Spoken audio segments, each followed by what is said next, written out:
नमस्कार दोस्तों, मैं तपन कुमार झा आप सभी का बहुत स्वागत करता हूं हमारे आज की खास वीडियो में। Case study basically on Microsoft outage. थोड़ा जल्दी में लेकर आया हूं इस पर्टिकुलर केस स्टडी को। अगर आप देखें तो इसको कल ही ये इंसिडेंट हुआ है और हमारे सब्सक्राइबर ने एक रिक्वेस्ट करा तपन भाई इसके ऊपर कुछ आप टेक्निकल पॉइंट्स कवर करते हुए लेकर आए। प्लस अगर हम लोग किसी कंपनी के अंदर कोई बड़े आईटी इंफ्रा को संभाल रहे हैं या फिर हम लोग सीटीओ हैं, सीसो हैं किसी ऑर्गेनाइजेशन के, तो बेसिकली हमारे लिए क्या गाइडलाइन है, हम कैसे इस टाइप के इवेंट से बच सकते हैं और कैसे हमारी ऑर्गेनाइजेशन को हम रेडी कर सकते हैं। Being an cyber security expert, it's your responsibility for your organisation to prepare these type of to prepare yourself for these type of event. तो उस कंडीशन में हमें क्या क्या करना चाहिए, वो सब चीजें आज मैं इस केस स्टडी में कवर करने वाला हूँ। बहुत इंटरेस्टिंग होने वाली, तो एंड तक देखिए इस पर्टिकुलर केस स्टडी को, ताकि आपको काफी कुछ सीखने के लिए मिलेगा और हर एंगल सीखने के लिए मिलेगा। Like security testing point of view से सीखने के लिए मिलेगा, आपको कंप्लायंस पॉइंट ऑफ व्यू से मिलेगा आपको सीखने के लिए। उसके अलावा और भी कैसे कंपनीज हैंडल करती है इस टाइप के इंसिडेंट को, वो सब चीजें हम जानेंगे। और प्लस इस केस के अंदर हो क्या रहा है अभी, यही बताऊंगा मैं आपको। चलिए ठीक है, मैं हूं Tapan Kumar Jha, cyber security expert. आप सभी का स्वागत करता हूं हमारे इस वीडियो के अंदर। पूरा वीडियो एक बार लाइक कर दीजिए ताकि आपको शायद एंड ऑफ द वीडियो के अंदर टाइम ना मिले वीडियो को लाइक करने का। साथ में 1-to-1 कोर्स करने के लिए ऊपर मैंने फॉर्म दे रखा है, जाके आप भर सकते हैं। हम लोग 1-to-1 course online courses provide करते हैं साइबर सिक्योरिटी के। चलिए ठीक है, बात करते हैं। माइक्रोसॉफ्ट बहुत बड़ा नाम है, काफी सारी कंपनीज जो है इसकी सर्विसेज लेती है। ये एक वेंडर की तरह काम करता है जिससे काफी सारे इनबिल्ट प्रोडक्ट होते हैं, जैसे हमारा माइक्रोसॉफ्ट 360 हो गया, माइक्रोसॉफ्ट अज्योर हो गया। उसके अलावा और भी काफी सारे प्रोडक्ट्स हैं जो ये हमें ऑफर करता है, जिसको हम यूज करते हैं हमारे डे टू डे लाइफ के ऑपरेशन को परफॉर्म करने के लिए। तो आज बात करने वाले हैं भाई, इसके अंदर एक सिक्योरिटी इंसिडेंट हुआ है जिसकी वजह से, अगर आपने देखा होगा कल की न्यूज़, तो बहुत वायरल हो रही है कि भाई जो हमारे बहुत सारे एरियाज हैं वो डाउन बैठे हुए हैं। क्यों बैठे हुए हैं? क्योंकि वो लोग माइक्रोसॉफ्ट की सर्विसेज ले रहे थे। तो बात करते हैं माइक्रोसॉफ्ट आउटेज का इंसिडेंट जो है वो क्या हुआ था और किस चीज को लेके इसके ऊपर इतनी बात हो रही है। ठीक है, तो देखो यहाँ पे देख सकते हैं कि in the recent Microsoft outage which occurred on July 18। तो भाई जुलाई 18, जैसे आज 19 को मैं वीडियो रिलीज कर रहा हूँ, 18 को ये हुआ है। इसके दो मेजर मतलब दो कंट्रीब्यूटिंग फैक्टर हैं जिसकी वजह से जो माइक्रोसॉफ्ट आउटेज हुआ है। पहली बात तो क्राउड स्ट्राइक अपडेट के लिए। अब काफी सारे लोग पूछ रहे हैं तपन भाई कि ये क्राउड स्ट्राइक अपडेट जो है वो है क्या।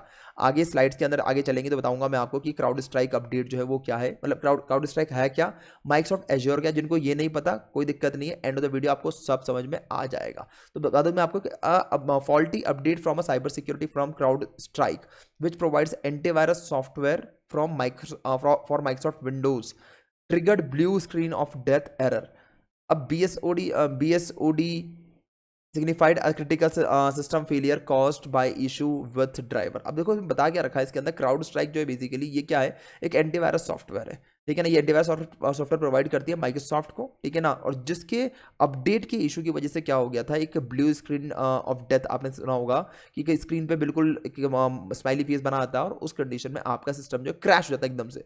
आप चला रहे हैं अपने लैपटॉप को, कई बार आपने देखा होगा कि ये ब्लू स्क्रीन आके और एकदम से सिस्टम क्रैश हो जाता है और सिस्टम रीस्टार्ट मांग लेता है। कई बार सिस्टम रीस्टार्ट होने के बाद भी नहीं चलता है, ऐसा भी कई बार हो सकता है। तो बेसिकली क्राउड स्ट्राइक की एक अपडेट की वजह से ये इशू आया। उसके बाद बता दूं मैं आपको माइक्रोसॉफ्ट अज्योर वर्कलोड चेंजेस। तो माइक्रोसॉफ्ट अज्योर जो है ये बेसिकली क्लाउड है। ठीक है ना, माइक्रोसॉफ्ट का एक क्लाउड सर्वर्स है जिसे हम एज्योर बोलते हैं। तो इसके वर्कलोड में एकदम से फ्रीक्वेंटली चेंज आ गया, जिसकी वजह से ये जो है अपना माइक्रोसॉफ्ट आउटेज हो गया। अब देखो यहाँ दे रखा है कि earlier on July 18 changes made to workload और Microsoft Azure cloud platform resulted in connectivity failure for Microsoft 365 apps and services. तो बेसिकली अगर बात करें इसके अंदर, तो 18 जुलाई को माइक्रोसॉफ्ट अज्योर के अंदर कुछ चेंजेस करिए क्लाउड प्लेटफॉर्म पे। आए दिन होते रहते हैं, जैसे मान लो सिक्योरिटी के अपडेट्स हो गए आपके, ठीक है ना, कुछ भी नए इंप्लीमेंटेशन करना है तो बड़े इंफ्रास्ट्रक्चर के अंदर अगर आप देखेंगे तो कंटिन्यूसली अपडेट होते रहते हैं। और इवन हम चेंज मैनेजमेंट प्लान बनाते हैं, ठीक है ना, पैच मैनेजमेंट प्लान बनाते हैं ताकि अपडेट्स को प्रॉपरली हैंडल करा जाए। तो उसी के दौरान, मतलब ये रूटीन अपडेट है बेसिकली, उसमें कोई कुछ नया नहीं करा उन्होंने। उस दौरान क्या हुआ, जैसे अपडेट करा गया या फिर कुछ चेंजेस करे गए, जिसकी वजह से क्या हो गया, उनके एकदम से उनकी कनेक्टिविटी जो है 365 माइक्रोसॉफ्ट 365 और अदर सर्विसेज से बिल्कुल हट गई। अब ये चेंजेस जो हुआ, ये क्या हुआ, कैसे इसको सतर्क से करना चाहिए, वो चीज़ बात करेंगे अभी आने वाली वीडियो के स्लाइड के अंदर। अब पहले समझे अपन ये हुआ क्यों। ठीक है ना, तो अगर बताऊं मैं आपको कि अभी रिसेंट में कोई भी मतलब कि ऐसा कोई अभी कोई स्टेटमेंट जारी नहीं करा गया। ये 18 जुलाई को हुआ था। ये 6 PM EST दे रखा है, ईस्टर्न टाइम है। इंडिया के हिसाब से कुछ अराउंड 3:30 बज रहे होंगे सुबह के। ठीक है, तो यहाँ पे हुआ क्या कि क्राउड स्ट्राइक अपडेट बाद तो the exact reason for the bug in the CrowdStrike update is not publicly available. अभी किसी ने कोई पब्लिकली अवेलेबल मतलब पब्लिकली कोई भी स्टेटमेंट जारी नहीं करा है, ठीक है ना, माइक्रोसॉफ्ट ने इसके ऊपर कि भाई ये ना क्यों हुआ है, ये क्या रीजन था, क्राउड स्ट्राइक ने भी कुछ नहीं बोला इसके ऊपर। तो बेसिकली अगर आप बताऊं कि पब्लिक स्टेटमेंट कुछ भी नहीं है अभी इसके ऊपर, पर हाँ they are still trying to configure it और दे आर इन्वेस्टिगेटिंग की रीजन क्या है। और बात यहाँ पे software update can sometime introduce unforeseen compatibility issue. अब देखो क्या होता है कि जब आप सिस्टम को अपडेट करते हैं, आपके सिस्टम में भी आता होगा, मोबाइल में आता होगा, ऐप अपडेट आता है, आपके सिस्टम के अंदर विंडोज अपडेट आता है, तो कई बार जब आप इस सिस्टम को अपडेट करते हैं तो हो सकता है कि उस पर चल रही एप्लीकेशन, जैसे मैंने विंडोज अपडेट करा, मेरी चल रही एप्लीकेशन मेरे लेटेस्ट वर्जन को सपोर्ट ही नहीं करती है और ऑटोमेटिकली क्या होता है कि वो एक फेलियर हो जाता है और आपका एप्लीकेशन नहीं चलता उसकी वजह से। ऐसा कई बार होता है बैंक्स वगैरह में आमतौर पर आप देखने को मिल सकता है आपको, जहाँ पे उनकी एप्लीकेशन जो है शायद ओल्ड वर्जन को सपोर्ट करती है, नए वर्जन पे वो अपडेट ही नहीं ले रही है। तो उस कंडीशन में जो बैंक्स होता है कई बार उसको ओल्ड वर्जन पे ही सिस्टम को रन करना पड़ता है। तो ये चीज अगर मान लो आप अपडेट करते हैं, अब इसका क्या है कि प्रॉपर प्रोसीजर होता है, ऐसे नहीं कि हमने सिस्टम को अपडेट पर लगा दिया ऑटोमेटिक और अपडेट हो गया और एकदम सिस्टम फेलियर हो गया, ऐसा नहीं होता। इसका प्रॉपर प्रोसीजर होता है जो कंपनीज यूजुअली फॉलो करती हैं। उसके बाद देखो यहाँ पे Azure workload changes, the purpose of the workload Azure workload changes is not known. अभी तक क्या क्यों वर्कलोड चेंज करा गया था, क्या रीजन था, वो नोन नहीं है। But unexpected consequences can arise during complex cloud infrastructure modification. क्योंकि क्लाउड इंफ्रास्ट्रक्चर काफ़ी कॉम्प्लेक्स होता है, मतलब ये सिंप्लीफाइड नहीं होता, काफ़ी कॉम्प्लेक्स होता है। उसके अंदर अगर आप चेंजेस कर रहे हैं तो उसकी वजह से होने वाले इम्पैक्ट की वजह से बेसिकली क्या हुआ कि आपका जो माइक्रोसॉफ्ट आउटेज हो गया। अब बात करते हैं इसके अंदर और भी टेक्निकल पॉइंट्स के बारे में। तो बता दूं मैं आपको कि जैसे विंडोज सिस्टम, अब इम्पैक्ट किस किस चीज़ों को पड़ा कि भाई अगर ये आउटेज होता है तो उस कंडीशन में इम्पैक्ट कहाँ कहाँ पड़ा। तो बता दूं मैं आपको कि यहाँ पे विंडोज सिस्टम पे पड़ा। आपने भी एक्सपीरियंस करा हो, कई बार आपकी स्क्रीन में ब्लू डेथ स्क्रीन आती है, ब्लू स्क्रीन ऑफ डेथ आ जाता है, जिसमें कुछ नहीं, बिल्कुल ग्रीन ब्लू हो जाएगा और फिर स्माइली फेस आ जाएगा और फिर आपके बाद सिस्टम जो क्रैश हो जाता है। अब देखो यहाँ देखा कि the BSOD screen caused wide spread disruption for Windows user around the world affecting businesses and individual alike. तो बता दूं मैं आपको कि ये सिर्फ इंडिविजुअल को नहीं इंपैक्ट करा, इसने बिजनेस को भी इंपैक्ट करा है। मतलब आप जो विंडोज सर्विसेज चल रही होगी, बहुत सारे सिस्टम जो है ना विंडोज सर्विस चलाते हैं। अगर आप देखेंगे कई बार हमारे ATM मशीन जो होते हैं ना उसके बैकग्राउंड में भी विंडोज चलता है। तो कई बार देखा होगा कई बार अगर मान लो वो प्रॉपर फंक्शनिंग में नहीं या फिर मान लो कि आउट ऑफ सर्विस है, तो उस कंडीशन में एक विंडोज का क्या स्क्रीन खुल जाता है उसके सामने। तो वो क्या है, बेसिकली वो विंडोज सिस्टम यूज कर रहा। अगर इस टाइप का अगर विंडोज माइक्रोसॉफ्ट आउटेज होता है तो उस कंडीशन में उसकी स्क्रीन पे भी लिखा आता है blue death of screen of death, ठीक है ना। तो वो चीज़ हो सकता है। उसके अलावा माइक्रोसॉफ्ट 365 जो बेसिकली अज़ूर से कंट्रोल हो रहा था, वो भी था। Connectivity issue with Microsoft 365 impacted functionality like email, collaboration tools, उसके अलावा क्लाउड स्टोरेज। ये तीनों जो है ये भी बहुत बड़ा इंपैक्ट हो गया, क्योंकि हमारे डे टू डे ऑपरेशन में MNCs वगैरह के अंदर आप बहुत सारी कंपनीज के अंदर हम लोग माइक्रोसॉफ्ट 365 यूज़ करते हैं, जहाँ पे ईमेल सेंड करना हो गया, MS Office, power point, Excel, ऐसे काफ़ी सारे यूजफुल टूल्स हो गए, कोलैबोरेशन टूल्स हो गए, इवन क्लाउड स्टोरेज जो होता है ना वो भी हम लोग यूज़ करते हैं। अगर और जैसे ये इंपैक्ट हुआ तो ऑटोमेटिकली काफ़ी सारे लोग जो है एक्सपीरियंस कर रहे हैं इस चीज़ को कि ये माइक्रोसॉफ्ट 365 काम करना बंद कर दिया, काफ़ी सारे इसके टूल्स जो है वर्क नहीं कर रहे हैं। क्रिटिकल सर्विसेज, इसने सिर्फ विंडोज़ यूज़र को या फिर माइक्रोसॉफ्ट 365 को अगर इंपैक्ट करता तो ठीक है, एक बात के लिए अपन लोग हैंडल कर लेते भाई कि ठीक है इंस्टाग्राम भी डाउन होता है ना तो ठीक है चल जाता है। पर इंस्टाग्राम जो ये बेसिकली एक सोशल मीडिया एप्लीकेशन है, पर ये जो है ना ये हमारे काम की एप्लीकेशन, अगर ये एक दिन बंद है और बड़ी ऑर्गेनाइजेशन के लिए बहुत बड़ा इंपैक्ट हो, सारे एम्प्लॉयज खाली बैठ जाएंगे। उसके अलावा इसने इसको इंपैक्ट करने के साथ साथ अगर बताऊं मैं आपको तो यहाँ पे क्रिटिकल सर्विसेज को भी इसने इंपैक्ट करा, लाइक एविएशन फ्लाइट्स के चेक इन करना हो गया, बुकिंग करना हो गया, या फिर मान लो कि आपको ये जितनी फ्लाइट्स है सारी डिले हो गई क्योंकि उनको पता ही नहीं चल रहा था कि आपस में कम्युनिकेट कैसे करें।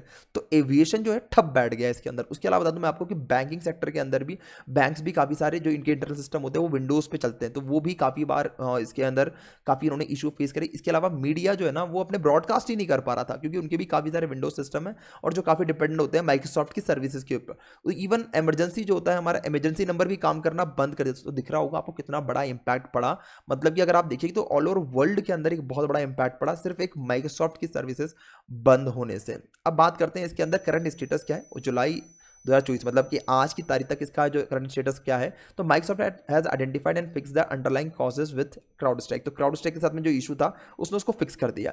Residual impact are still affecting some Microsoft 365 functionality. अगर आप देखेंगे तो अभी भी कुछ फंक्शनलिटी जो है माइक्रोसॉफ्ट 365 की अभी भी इम्पैक्ट के अंदर है और कुछ काम नहीं कर रही है। काफ़ी कुछ चालू हो गया पर अभी भी कुछ कुछ में इशू है। Microsoft is working on full restoration mitigation efforts. तो माइक्रोसॉफ्ट जो है पूरा ट्राई कर रहा है कि वापस से पूरे इसको रिस्टोर कर सके। अब इतने बड़े क्लाउड इंफ्रास्ट्रक्चर में रिस्टोरेशन करना बहुत मुश्किल होता है, क्योंकि काफ़ी कॉम्प्लेक्स नेटवर्क होता है, जिसकी वजह से हर चीज़ को एक एक बार देख के करना पड़ता है। कुछ भी अगर गलत अपडेट हो गया या फिर कुछ गलत फाइल्स ऊपर नीचे चली गई, उस कंडीशन में एक बहुत बड़ा इंपैक्ट हो सकता है, क्योंकि आप डेटा मैनेज कर रहे हो बहुत सारे लोगों का। ठीक है, बात करें अब केस स्टडी की बारे में, बात करिए भाई टेक्निकल एस्पेक्ट्स क्या है, कहाँ गलती हुई है, कैसा क्या क्या गलती हुई है, कैसे सही करना चाहिए, वो सब चीज़ों के बारे में बात करते हैं अब इसके अंदर। तो देखो यहाँ पे देखा है कि ना, पहले हम समझते हैं कि क्राउड स्ट्राइक है क्या और अज्योर क्या है। ठीक है ना, तो बता दूं मैं आपको, क्राउड स्ट्राइक जो है ना बेसिकली एक एंटीवायरस है। ये क्लाउड बेस्ड एंटीवायरस सॉल्यूशन जो प्रोटेक्ट करता है आपके एंड डिवाइसेस को मालवेयर से, वायरसेस से या फिर किसी अदर थ्रेट से, या यूजेस लाइट वेट सेंसर्स। इसमें क्या होता है कि लाइट वेट सेंसर होता है डिवाइस के अंदर, ताकि वो मॉनिटर कर सके उसकी एक्टिविटी को और आइडेंटिफाई कर सके थ्रेट को। ये प्रोवाइड करता है real time threat intelligence, even ये ऑटोमेटेड रिस्पॉन्स कैपेबिलिटी होता है। तो मतलब कि अगर कुछ मालवेयर आता है तो ये ऑटोमेटिकली उसके ऊपर रिस्पॉन्ड भी करता है। तो इसलिए हम क्राउड स्ट्राइक को यूज़ करते हैं। माइक्रोसॉफ्ट एज्योर जो है बेसिकली, जिनको नहीं पता बता दूं मैं आपको, क्लाउड सर्विस जैसे हमारा गूगल ड्राइव होता है, जहाँ पे आप फाइल्स को अपलोड कर पाते हैं। आपके सिस्टम में कोई फाइल पड़ी है, आप क्लाउड सर्विस पर डाल दोगे तो आप उस क्लाउड सर्विस को पूरी दुनिया में कहीं भी बैठ के किसी भी सिस्टम में लॉग इन करके आप उसको एक्सेस कर सकते हैं। तो ये क्लाउड कंप्यूटिंग प्लेटफॉर्म है जो बेसिकली ऑफर करता है काफ़ी सारी सर्विसेज। जैसे हमारा वर्चुअल मशीन, एक ही मशीन के ऊपर आप 3-4 मशीन को बनाइए काम कर सकते हैं। मतलब आपने एक मशीन खरीदी, उस पर आपने वर्चुअल मशीन के थ्रू 3-4 मशीन बना दी और वहाँ पे आप काम कर सकते हैं। तो बेसिकली ये एक सर्विसेज प्रोवाइड करता है। इसके अलावा ये storage solution for data store करने के लिए प्रोवाइड करता है। जैसे गूगल ड्राइव डेटा स्टोर करता है, ऐसे ये भी स्टोर करता है। Networking services for connecting resources, आपस में रिसोर्सेज को कनेक्ट करने के लिए नेटवर्किंग सर्विस भी प्रोवाइड करता है। Tools for building and deploying application, बहुत सारे एप्लीकेशन बिल्ड करने के लिए टूल्स प्रोवाइड करता है। यह अलाउ करता है बिजनेस को ताकि वो स्केल कर सके अपने आईटी इंफ्रास्ट्रक्चर ऑन डिमांड। आज मुझे चाहिए 4 सिस्टम, 4 सर्वर खरीदने हैं मुझे, तो मुझे क्लाउड सर्वर पे 2 मिनट में खरीद सकता हूँ मैं। मुझे रैम बढ़ानी 2 सेकंड में बढ़ा दूँ मैं, मुझे स्टोरेज बढ़ाना है मैं थोड़ी देर में बढ़ा दूँ मैं। तो बेसिकली यहाँ पे बहुत, मतलब अगर आप देखेंगे तो स्केलेबिलिटी का बहुत अच्छा ऑप्शन है क्लाउड के अंदर। वहीं अगर आपको फिजिकल को डेटा सेंटर मेंटेन करना है वहाँ पे, या फिर कोई डेटा स्टोर करना है, तो उस कंडीशन में आपको अप्रूवल्स लेने पड़ते हैं, या फिर मान लो आपको मार्केट में जाकर रिसर्च करना पड़ता है, खरीद के लेकर आना पड़ता है, डिप्लॉय करना पड़ता है, कन्फिगर करना पड़ता है, तब जाके ये चीज़ें इंस्टॉल होती हैं। पर एज्योर में इट्स जस्ट मतलब एक सिंगल काम है, आपने पेमेंट करा कि अब मुझे ये चीज़ चाहिए, अब आपने इसको अपग्रेड कर लिया, अपग्रेड करते ही वो सर्विस अवेल हो गई, अपना काम करो, महीने के एंड में पेमेंट कर दो। तो इसलिए कंपनीज इसको यूज़ करती है और ये बहुत डिपेंडेंसी हो गई है, क्योंकि जो भी कंपनीज ऑनलाइन चल रही है तो काफ़ी सारी सर्विसेज हम लोग यूज़ करते हैं इसका, ताकि हमारा एम्प्लॉय पूरी दुनिया में बैठे कहीं से भी काम कर सके हमारी कंपनी के लिए। बात करते हैं कि ना, how bug exist and importance of testing. अब आपने बोला तमन भाई ठीक है यार, ये मतलब कि ठीक है बग आ गया, पर इसका रीज़न क्या है।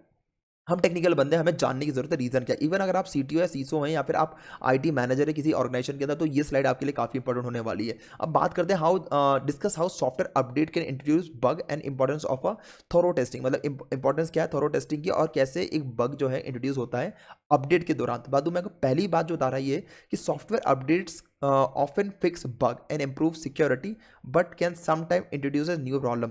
जो सॉफ्टवेयर के अपडेट्स होते हैं, जैसे आपने कोई भी सॉफ्टवेयर को आपको अपडेट करना है, तो बेसिकली करते हैं क्यों हम लोग, ताकि वो बग्स को, जो पुराने बग्स हैं उनको रिजॉल्व कर सकें। अब कोई सिस्टम चल रहा है उसमें मुझे कमियां नजर आई, तो मैं उसके लिए एक अपडेट दूंगा, तो वो अपडेट क्या करेगा, उसके फीचर्स भी ऐड ऑन करेगा, सिक्योरिटी इंप्रूव करेगा, पुरानी इश्यूज को रिजॉल्व करेगा। पर आपको शायद ये पता नहीं होगा कि ये जो इस टाइप के अपडेट्स होते हैं, इसको प्रॉपर मतलब इंस्टॉल करने का एक प्रॉपर तरीका होता है। मैनुअल अपडेट्स, ऑटोमेटिक अपडेट्स, और फिर मैनुअल में भी एक हमारा अलग से एक एरिया होता है जिसके अंदर कुछ लिमिटेड सिस्टम्स हम लोग रखते हैं, और उसी पे हम पहले टेस्ट करते हैं, चेक करने के लिए क्या ये अपडेट हमारे एग्जिस्टिंग बिजनेस को, हमारे एग्जिस्टिंग प्रोसेस को इम्पैक्ट कर रहा है नहीं कर रहा। तो वो चीज़ रहता है इसके अंदर। और इसकी वजह से अगर मान लो इसने प्रॉपरली वर्क नहीं करा या फिर अपडेट आपने प्रॉपर टेस्ट नहीं कर रहा है, तो उस कंडीशन के अंदर ये नए इश्यूज़ को भी रिजॉल्व जनरेट कर देता है आपके सिस्टम में।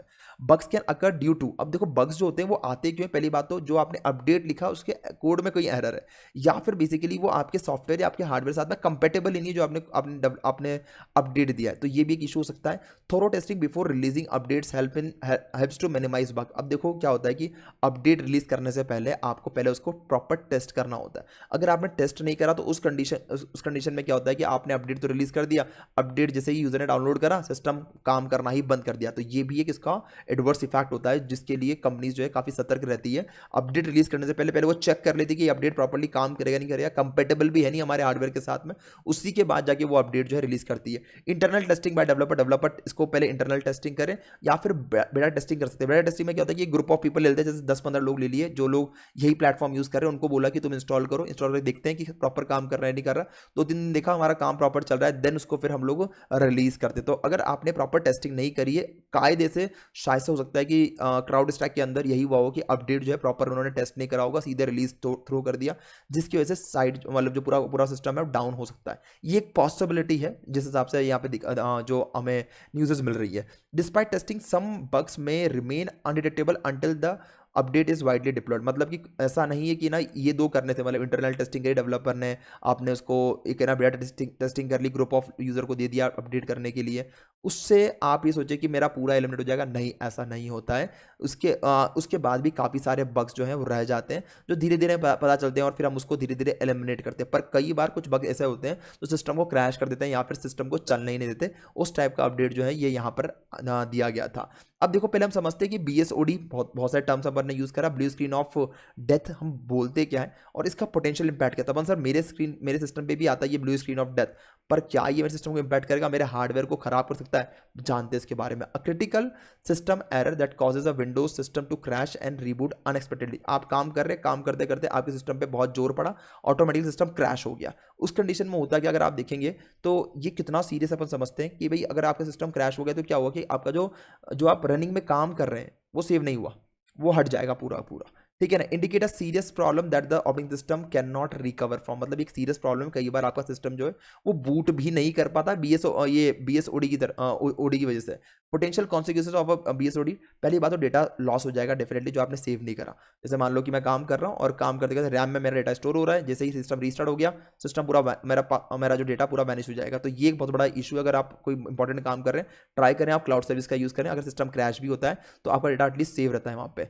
उसके अलावा सिस्टम इनस्टेबिलिटी रिक्वायरिंग रीस्टार्ट और रिपेयर। कई बार सिस्टम इनस्टेबल हो जाता है जिसकी वजह से उसको रीस्टार्ट करना पड़ता है या फिर आप उसको रिपेयर कर सकते हैं। हार्डवेयर डैमेज जो है ना ये बहुत रेयरली देखा गया है। मतलब मैंने तो कभी सुना नहीं कि BSOD के थ्रू कभी कोई मतलब अटैक होने के बाद आपका मतलब ये होने के बाद बेसिकली कोई हार्डवेयर ही खराब हो गया हो। ये बहुत रेयरली कंडीशन में होता है, अगर हुआ हो तो बहुत कम परसेंटेज होंगे उसके। In the severe cases the BSOD can be symptom of a hardware issue, कि भाई आपका हार्डवेयर मतलब आपका हार्ड डिस्क काम करना बंद कर दिया तो उसकी वजह से आपके ब्लू स्क्रीन ऑफ डेथ आ सकता है, क्योंकि आपका अब हार्ड डिस्क पावर नहीं ले रहा, सपोर्ट ही नहीं कर रहा, रैम का कुछ इशू आ गया तो उसकी वजह से भी हो सकता है। काफ़ी सारे इसके कॉन्सिक्वेंसेस होते हैं, ठीक है ना, और हार्डवेयर इशू की वजह से भी ये आ सकता है। अब देखते हैं इसके अंदर की रोल्स ऑफ क्लाउड सर्विसेज। भाई क्लाउड सर्विस का रोल क्या है? Highlight the critical role cloud services plays in modern infrastructure and the risk of outage. अब पहले अपन समझते हैं कि तपन सर कि यार ये क्लाउड सर्वर का है ना, मतलब क्लाउड सर्विस का रोल क्या है आज की तारीख में करंट मॉडर्न इंफ्रास्ट्रक्चर के अंदर, और इसका रिस्क कितना है? अगर मान लो कल के दिन आउटेज होता है तो उस कंडीशन में हमें कितना रिस्क है इसको समझते हैं। तो cloud services are essential for many business. मतलब जो क्लाउड सर्विसेज है ये काफ़ी सारे बिजनेस के लिए बहुत ज़रूरी है। उसमें तो पहली बात तो ये प्रोवाइड करती है स्केलेबिलिटी, कभी भी चाहो कितना भी चाहो आप बड़ा कर सकते हो अपने इंफ्रास्ट्रक्चर को। फ्लेक्सिबिलिटी होती है, इवन कॉस्ट इफेक्टिव होता है फॉर IT इंफ्रास्ट्रक्चर। अगर आप खुद का कोई डेटा सेंटर डेवलप करना चाहो तो उसकी ना AC की कॉस्ट हो गया, उसके सिक्योरिटीज़ हो गए, उसके अलावा एम्प्लॉयज़ का कॉस्ट हो गया, बहुत सारा होता है। इवन अगर आप उससे बहुत कम पैसे खर्च करके आप एक क्लाउड सर्विस आराम से ले सकते हैं। डिपेंड करता है आपकी रिक्वायरमेंट के हिसाब से, कभी अप कभी डाउन कर सकते हैं। मतलब कि मुझे ज़्यादा चाहिए ज़्यादा ले सकता हूँ, कभी मुझे कम करनी सर्विसेज तो वो कर सकता हूँ। Business rely on a cloud services for email. अब जैसे ईमेल होता है वो क्लाउड सर्विस पे चलता है, उसको इंटरनली होस्ट करने में बहुत जान जा सकती है आपकी, ठीक है ना। उसके अलावा कोलैबोरेशन टूल्स हम लोग यूज़ करते हैं, डेटा स्टोरेज होता है, या इवन एप्लीकेशंस भी हम लोग इसकी यूज़ करते हैं। तो ये बिजनेस के लिए बहुत इंपॉर्टेंट, जैसे MS ऑफिस बहुत इंपॉर्टेंट है, एक्सेल बहुत इंपॉर्टेंट है, काफ़ी सारे एक्सेल हम लोग शेयर करते हैं, गूगल एक्सेल के हम लोग शेयर करते हैं। तो वैसे ही माइक्रोसॉफ्ट एक्सेल भी होता है, वो भी हम शेयर कर सकते हैं, ठीक है ना, और साथ में मिलकर हम काम कर सकते हैं उसके ऊपर। तो ये बहुत ज़रूरी है, इसके बिना बिजनेस जो है प्रॉपरली वर्क नहीं कर सकता। Cloud outage can have a significant consequence. अब क्या क्या हो सकता है? पहली बात तो disruption of a critical business operation. आपके जितने भी ऑपरेशन, अगर मान लो आप पावर पॉइंट और बेसिकली ये माइक्रोसॉफ्ट के डेवलपमेंट टूल्स की हेल्प से अगर आप कोई आपका बिजनेस रन कर रहा है, डे टू डे वर्क होता है, तो उस कंडीशन में पूरा डिस्ट्रप्शन हो सकता है बिजनेस ऑपरेशन को। प्लस आपकी प्रोडक्टिविटी भी लॉस होगी फॉर द एम्प्लॉयज़, क्योंकि उस दिन वो पूरा बंदा काम ही नहीं कर पाया, क्योंकि अब सर्वर डाउन है या फिर मान लो अब आउटेज हो गया आपका क्लाउड का, तो उस कंडीशन में अब तो आप कुछ नहीं कर सकते। फाइनेंशियल लॉसेस हो सकते हैं क्योंकि एक दिन का अगर मान लो 10 दिन भी या 3 दिन भी चला आपका ये आउटेज, तो उस कंडीशन में क्या है कि भाई आप 3 से 4 दिन तक एम्प्लॉय क्या करेगा, खाली बैठेगा तो आपको सैलरी देना पड़ेगा उसका एक्स्ट्रा का, तो वो एक फाइनेंशियल लॉसेस हो सकता है आपको काफ़ी अच्छे तरीके से। इवन आपका कस्टमर भी, अब जैसे काफ़ी सारी फ्लाइट्स डिले हो गई, काफ़ी सारे लोगों ने कैंसिल कर दी होगी फ्लाइट्स, तो उससे फाइनेंशियल लॉसेस होता है। इवन उस दिन की बुकिंग ही नहीं हुई होगी, ठीक है ना, लोगों ने देख लिया न्यूज़ कि भाई नहीं ऐसा फ्लाइट्स का इशू आ रहा है, डिले हो रहा है, तो लोगों ने ट्राई करोगे ऑल्टरनेटिव मैं अपना लूँ, मैं क्यों फ्लाइट से जाऊँ, या फिर मैं उसको शिफ्ट कर सकूँ अगर पॉसिबल है तो इससे काफ़ी सारी कंपनीज को लॉसेज हुआ। इवन ब्रॉड जो टीवी चैनल्स है उनको भी बहुत लॉस हुआ इससे। इसके इम्पैक्ट की बारे में बात करूँगा मैं, इसके इम्पैक्ट क्या हुआ है, तो discuss the cascading effect effect of the outage on various sector. अलग अलग सेक्टर पे इस पर क्या क्या इम्पैक्ट हुआ है, तो the Microsoft outage impact various sector due to the reliance on Microsoft 365 and Windows. भाई आपकी डिपेंडेंसी बहुत बढ़ गई है, हम माइक्रोसॉफ्ट पे इतना डिपेंडेंट हो गए, हमारा डे टू डे सारा काम माइक्रोसॉफ्ट ही करता है। इवन विंडोज़ के ऊपर डिपेंडेंसी कि बहुत सारा एक मार्केट शेयर जो है ना ये विंडोज़ के पास ही है। तो उस कंडीशन में फ्लाइट्स जो है, एविएशन जो है, वहाँ पे फ्लाइट डिस्ट्रप्शन हो गया है, ठीक है ना, और बेसिकली आप चेक इन वगैरह नहीं कर पा रहे, बुकिंग का सिस्टम जो है वो काम करना ही बंद कर दिया, वहाँ पे जो सिस्टम होते हैं वही काम करने बंद कर दिए। बैंक्स में काफ़ी सिस्टम इशूज़ आए, क्योंकि इंटरनल सिस्टम्स के इशूज़ आ रहे हैं वहाँ पे, क्योंकि बैंकिंग भी आपका विंडोज सिस्टम पे ही चलता है हमारा। मीडिया ब्रॉडकास्ट ही नहीं कर पा रहा, थोड़ी डिफिकल्टी हो रही है उसके अंदर। इवन इमरजेंसी जो है ना 911 वो कॉल सेंटर ही बंद पड़ा है इस चक्कर में।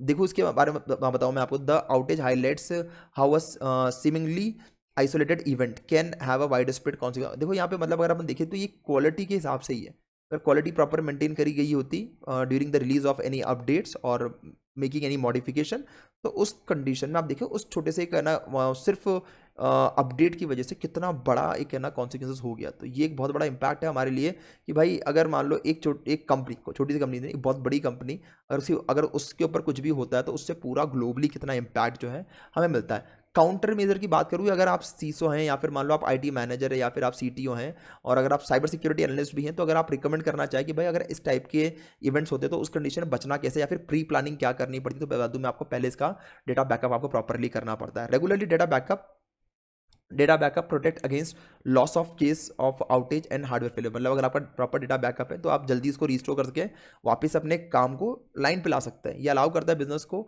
ताकि आप रिस्टोर कर सकें डेटा को क्विकली और मिनिमाइज कर सकें डाउन टाइम बेसिकली जब तक आपका ये अपडेट्स चल रहा है तो उस टाइम में सब सारे काम बंद करने पड़ते, तो वो आपका अगर रिस्टोर कर दिया अपन ने तो जल्दी इस चीज़ को अपडेट हो सकता है और जल्दी ये चीज़ रिजॉल्व हो सकती है। Redundancy measures use multiple cloud providers और data centre can limit the impact of outage. अगर आप multiple cloud service provider use कर रहे हैं तो उस कंडीशन में अगर एक मेरा प्रोवाइडर बंद है तो ऑप्शन है मेरे पास दूसरे वाले का मैं यूज़ कर सकता हूँ।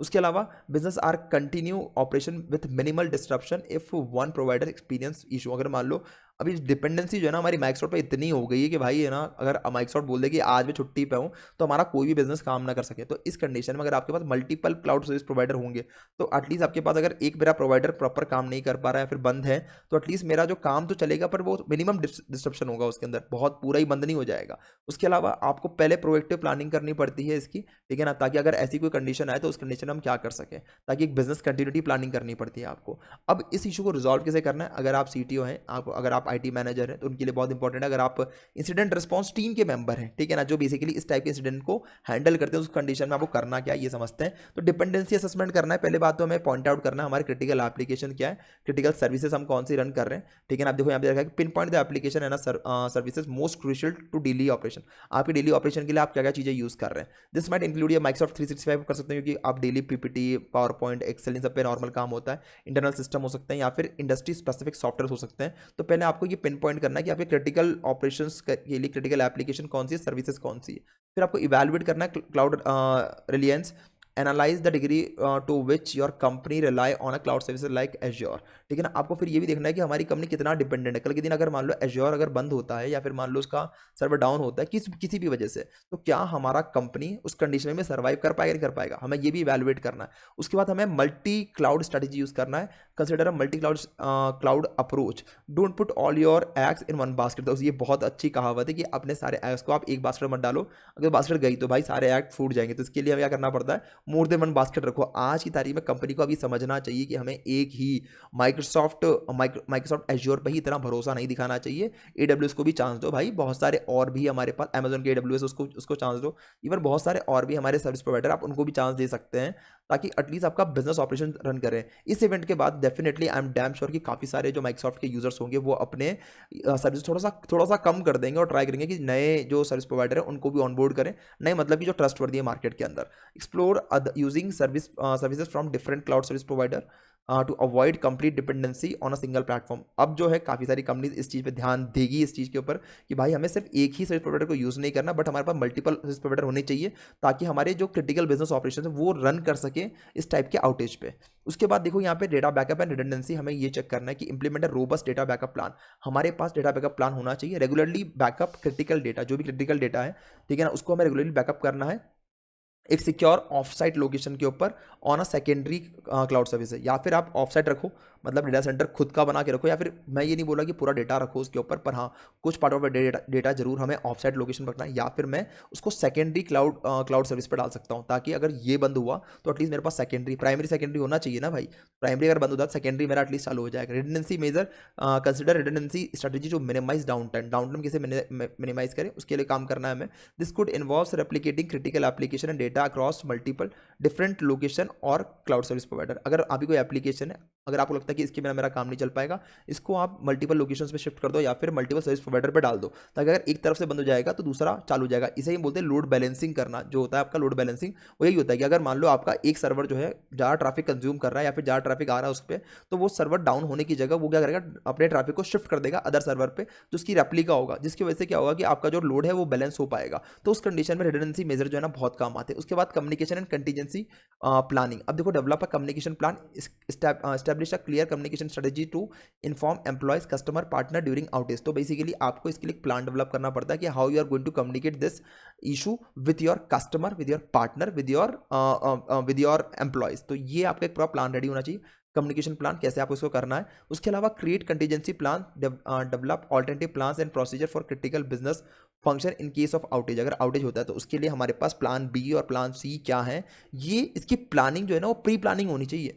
होने के बाद कुछ नहीं होता बॉस, इन सब की प्री प्लानिंग होती है। बिजनेस कंटिन्यूटी जो है था उसमें हम यही सीखते हैं कि भाई कैसे इसको हम लोग कंटिन्यू रखेंगे, अगर मान लो कुछ ऐसा ऐसा कुछ इशू आता है तो। इवन हमारा जो बहुत सारे हमारी स्ट्रेटजीज होती हैं जो हम कंपनीज के अंदर इंप्लीमेंट करते हैं, अगर आपको चाहिए तो अपन भाई वो कौन कौन सी स्ट्रेटजी कंपनीज यूज़ करती है इस टाइप के इशू को हैंडल करने के लिए, या फिर इस टाइप के इशू की प्री प्लानिंग कैसे करती है, तो अगर आप बोलेंगे तो मैं उसके ऊपर डिटेल वीडियो लेकर आऊँगा, ताकि आपको एक इंडस्ट्री लेवल से अंडरस्टैंडिंग हो सके कि हम लोग करते क्या हैं कंपनीज के अंदर। अगर आप कंपनी में ज्वाइन कर रहे हैं तो ये वीडियोस जो रहेंगी वो डेफिनेटली आप पे काम आने वाली है। This might involves using offline tools और ऑल्टरनेटिव कम्युनिकेशन चैनल। तो अगर आपको क्रिएट कंटीजेंसी प्लान के लिए हो सकता है कि आप कोई ऑफलाइन टूल का यूज़ करें या फिर कोई ऑल्टरनेटिव कम्युनिकेशन चैनल यूज़ करें इस चीज़ को करने के लिए।